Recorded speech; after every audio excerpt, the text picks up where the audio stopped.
ayefo ye mamu nyina akwaba edemo be NYANSAPO kasamfoni ti NYANSAPO yeso ma me say yesane ne badwemba wadaroma ye abobode subscribe share na like fa emaye sami yeda so ewo bantema ni nyina eye nana odenya ako a otoso mienu na nko yotufo ne bu aba panyi ni doti yi na se na sami so resante a ato a ebeya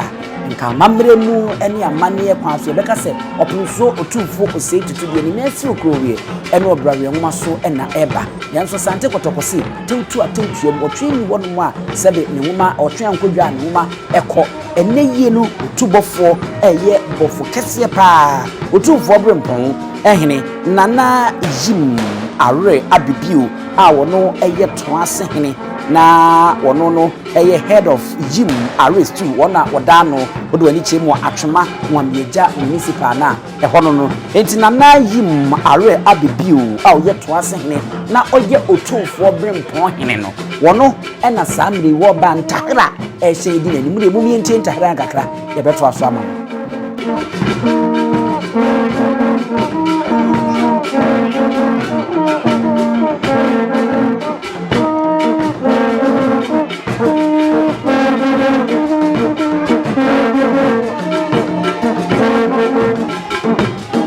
Abujanfo na chese eno nana ehim no Awere Abibio otumfo abrempon hene wono ne neye wo ba no baba besi otumfo osei tutu anemu na ene sa eye nana odenya akon otoso mienu ananko yotumfo no mu aba panyini ne dot yi ne aye ne kama nana afa no ho a waforo na pakan kama wode ba na ensem a openso eresa ye de se na no se oba wonto na onfa ema no eno e tribute you ensem a yatro ne de afa sabe oba panyini a wato ananom ewo ensedu eno na ye be kan e de amamu wei efiri otumfo eho ene eba nti yempese yedi ebi be hihemu ne yi bi nso edi efiri mu na yedi amamo yenkwai otumfo tribute nana ya ode nyako. I have no words to say. Thank you for all the personal sacrifices and dedicated service you have rendered to Asante Nana Efua Kubisewa Ampim before and during the past 10 years. Your continual presence by her side, your dedication to duty and your affable nature have combined to make her strong and effective. You have been part of the team that made my reign possible, and you have been a valuable asset to me. Yeah, I am fully appreciative of the role you have played and continue to play, and I have chosen this day to publicly honor you. It is with great humility that I award you my special honor of recognition. Otumfo osei tutu ena wasainti nensemo de bae no ibon tofua ewe ye kasemu a de openso eka na wotro edifa wo ba panyin nana ode nyako otoso nyenu na nko otumfo ne bua ba panyin eho ene se wo nyansem bia obeka na ode ebefa oba panyin hu sene se wodo na mfama etumu ache ena afeyi ensi ye ne enweta so honhuma wode aboa Asante hima itichiru nana efua kubisewa ampemu ebra na oba hima etiase ene bra na wodi nyina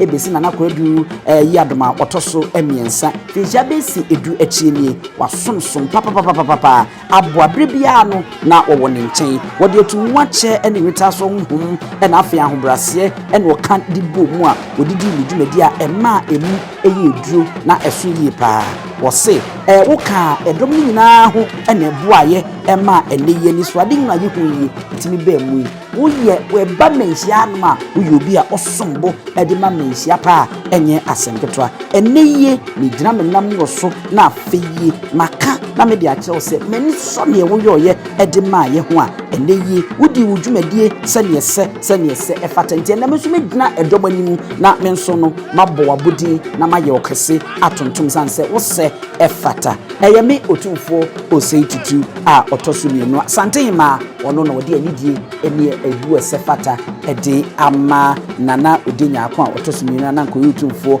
no mua ba panyi ti Asante hene eniema na se ensam na no disem a otro ya wode asoma nana eyim Awere Abibio a wono woye toase ehene na oyi otumfo abrempon ehene no ena eteni kenyi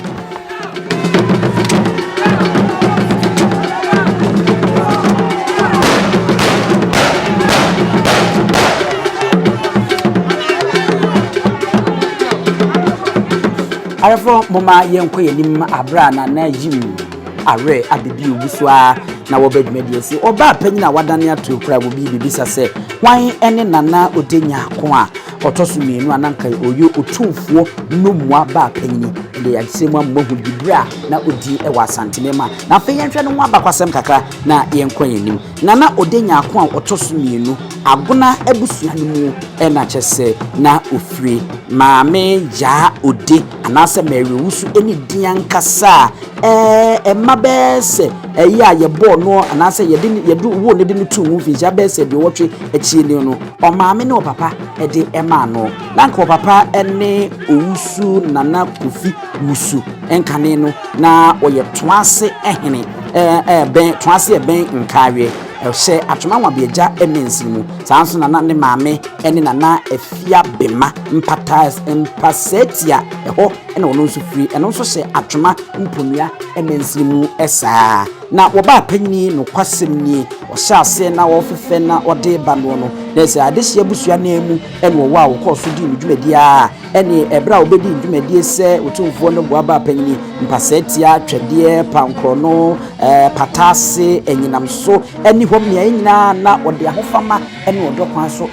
ekosrase nkoilu om kodidi ngita ho a wa hye ase se dwadini ana woton enema ntade ene ade a enu achie no no oba nanimu a kyese uko UAG GB Olivant SD Karim ena afi PZ won nyina na odi ndwumadi eton nema ewo achie no obeye obi a na osa epamade a sintresa na eno nso enye asenkotoa na num a na woye nobua ba panyini wo hwe ni ndwumadi mu finja bese aduasankono a oba Asante memu anu ma wabedi ndwumadi a aboya na ebo modern ekọ nanim anu no afedru ba bie no osa eye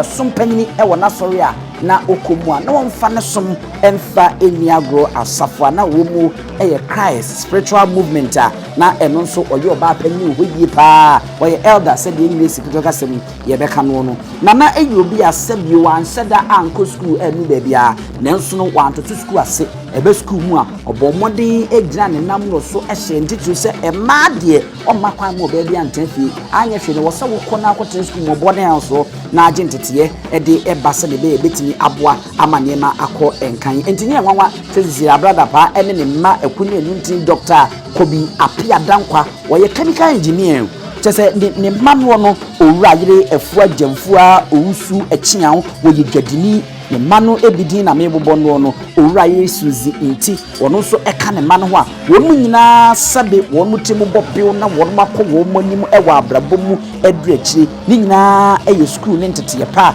ede ma mo Henry osei kwabena Dapaah oyedwadini a wono so no sabe wakọ school edu akiri yi pa wonu nyina eka ne mano ho ena zi abna Dapaah eka ho yi enti wo ba panyini sabe na me ka no eno no ebekua yo nso a sabe wana anto eno so no di ntintina pa emu bi atwa mu okura no ni mansin mu no woje best farmer ewo ho no a wo kokoo ani atosode ni niema ahodo no ekes bebo best wo ha ano ya asase yantam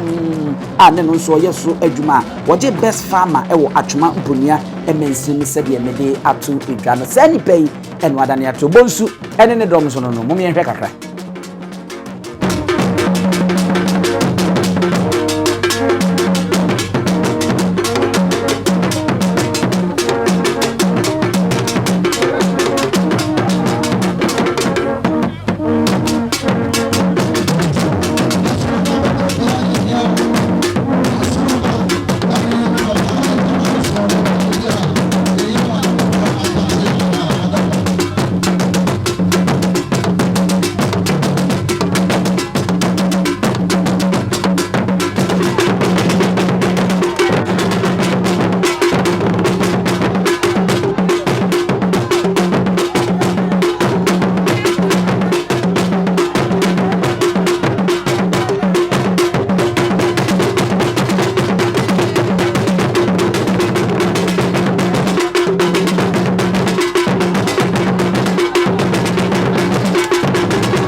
Enti arefo na Nyarko de otosuminu anko yotumfo ne bua eba panyini asema na yegusu a yeke mare mfise wo hyase asome efri nana hima nana afia kubi se wampo otosuminu asante ma wo friend tuma wotentimu edi besi ne nana kredu yadoma otoso emiensen ya wasoma edi abesi ne mare mfise no sa marriage counselor obi otufu wa wadi mpa sabe ne mano na wonmo atosante ne abusua wonmo kono makoma otumfo na amusini nana yiwu Awere Ababio tumfo brempon hene tu no sene wono mesi na nemu no womko na wonmo akoma na akwaba no enti na emare mfise na osaye futufo pa ewo Awere mu a otufo ededie Awere a anyinya na eya ase no Kenya no esa ema no fa ne ntima pa ifra enti wonye nipa keto asa eneye isi abrada pa no mkobi no Henry nom eni Suzy nom ne womo maka nyina ase woma hwade na enye wono mko asanteman na ahwade a eteseye nana jim Awere Ababio Toasehene ehene wono na samri wote wono mo a ebusua no ene mano akwaba mare mfi se wono no ene otumfo osetutu a wotoso nyinu nsi a nemu ewo ene bantena na odenya akon otoso nyinu enkane otumfo no moa ba panyini ni doti yi ase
Arefo na chese enu no same nana yim Awere Ababio otumfo abrempon hene Toasehene amanmuso ese otumfo amanmuso ene na basade a na se aha ene dwumadi ni nyina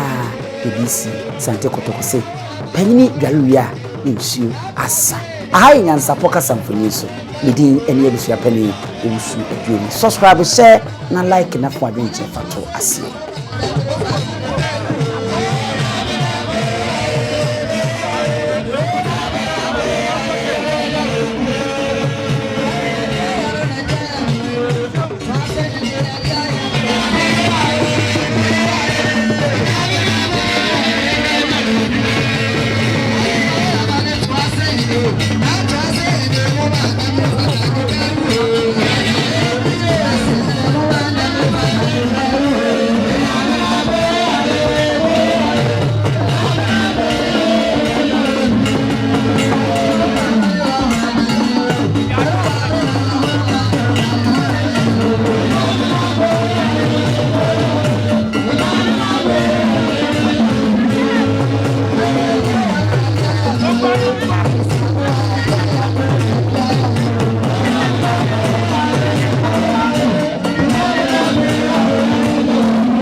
nti ne ebube ne brebe nse si ebube ebe ye de den kura preko enim sebe odwampopo bi esi kuro ni mu a wase wadore sra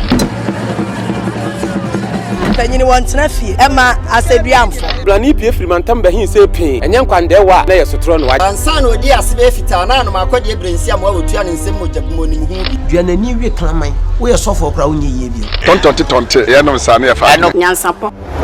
abone ntakra na mane yekese na ntakra abone de fanyinam kwatere kwa wada woro ma ntoma ye fe ni din de sei ni din de Obama